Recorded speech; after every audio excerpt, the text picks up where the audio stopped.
Think you know which states truly hold power in America? What if I told you that beneath the surface of predictable coastal elites and heartland stereotypes lies a hidden hierarchy of influence, where tiny states you rarely think about pull the levers of national power, while larger, more visible states contribute almost nothing beyond geographic bulk? Today, we're dismantling the myth that size and population determine importance by exposing the 5 states that function as shadow capitals of money, law, and data, alongside 5 states that have become glorified parking lots in the American experiment. This investigation goes beyond politics or economics. It's about the legal loopholes, financial architectures, and unspoken agreements that let certain states punch far above their weight, while others fade into irrelevance. The results will surprise you, anger you, and maybe even inspire you. Let's begin with the empire builders. Delaware, America's corporate tax haven, operates the most lucrative legal scam in modern history. With a population smaller than Memphis, this microstate hosts over 1.8 million active business entities, more than 18 companies per resident. The magic happens at 1209 North Orange Street, Wilmington, a nondescript office building where Walmart, Apple, and 300,000 other corporations claim headquarters without actually employing more than a handful of receptionists. Delaware's general corporation law offers a buffet of financial perks: zero corporate income tax for out-of-state operations, judges who reliably rule for businesses in the infamous Court of Chancery, and privacy shields that make shell company ownership untraceable.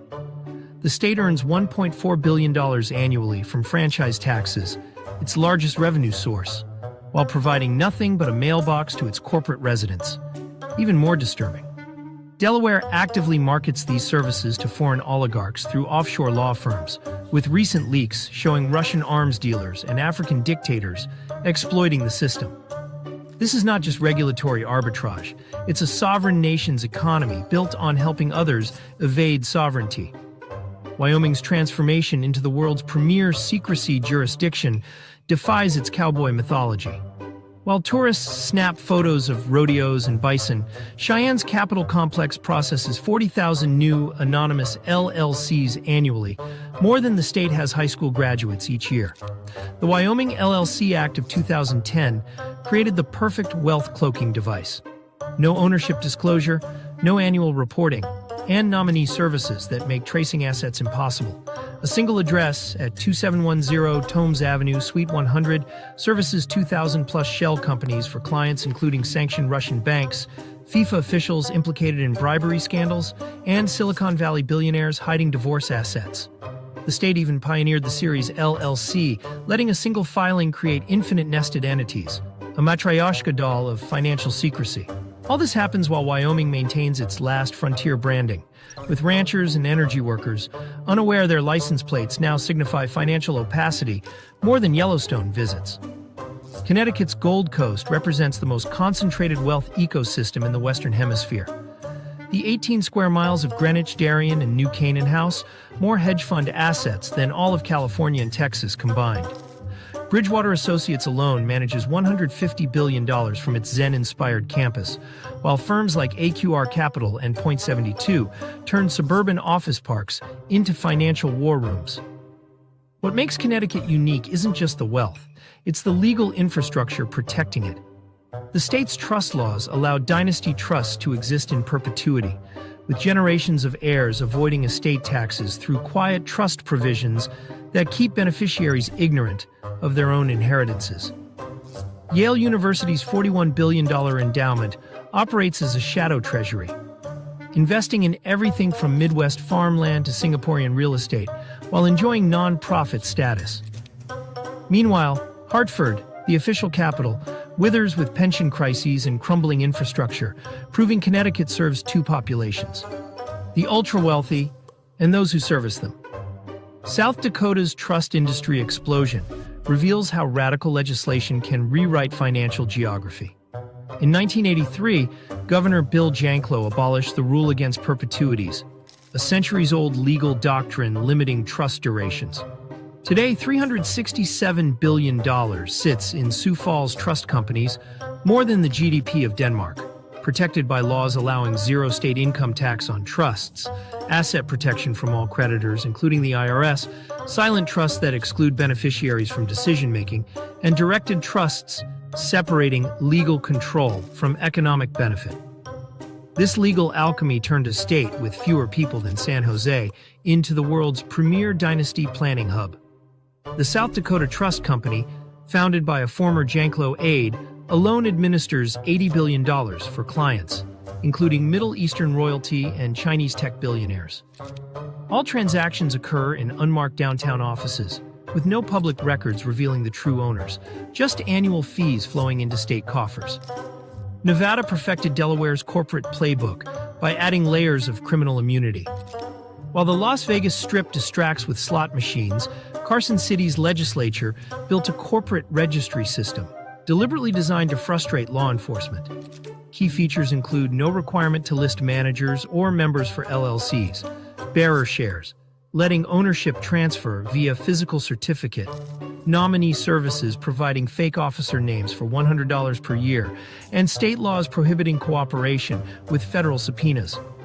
The system works so well that the Treasury Department flagged 1,200 Nevada LLCs in a single money laundering investigation, while the state's own records showed zero beneficial owners. Reno's corporate mills churn out 30,000 new entities annually, many used for Mexican cartel fentanyl proceeds, Russian oligarch asset hiding, Silicon Valley stock option backdating, and Chinese real estate tax evasion.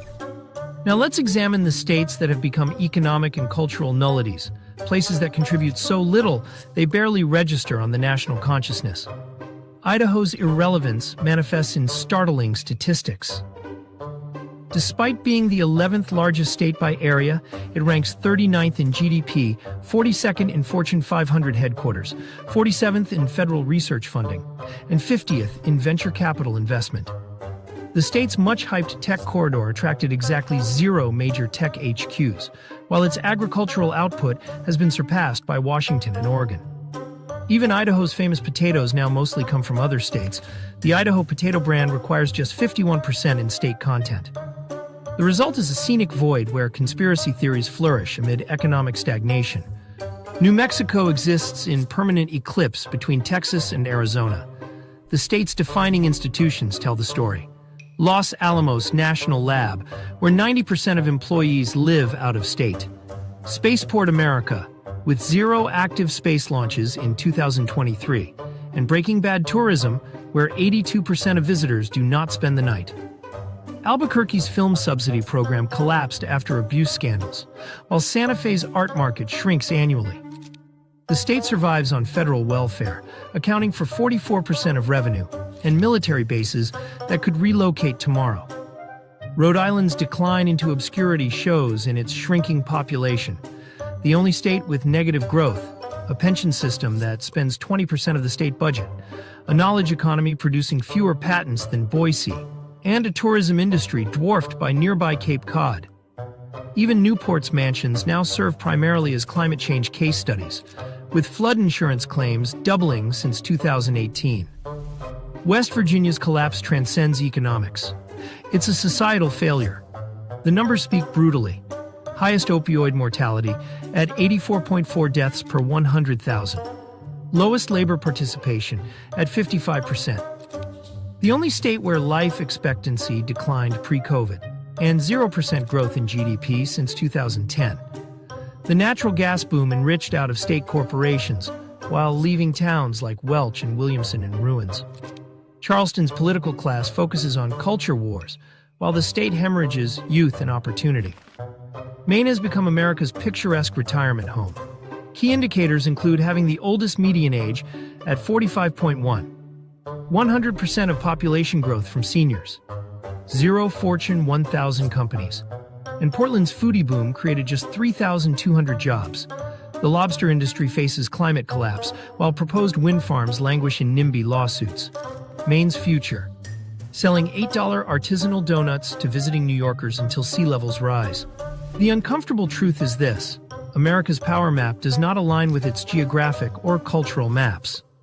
The states that matter have rewritten the rules to attract capital at any cost. while those clinging to traditional identities fade into obsolescence.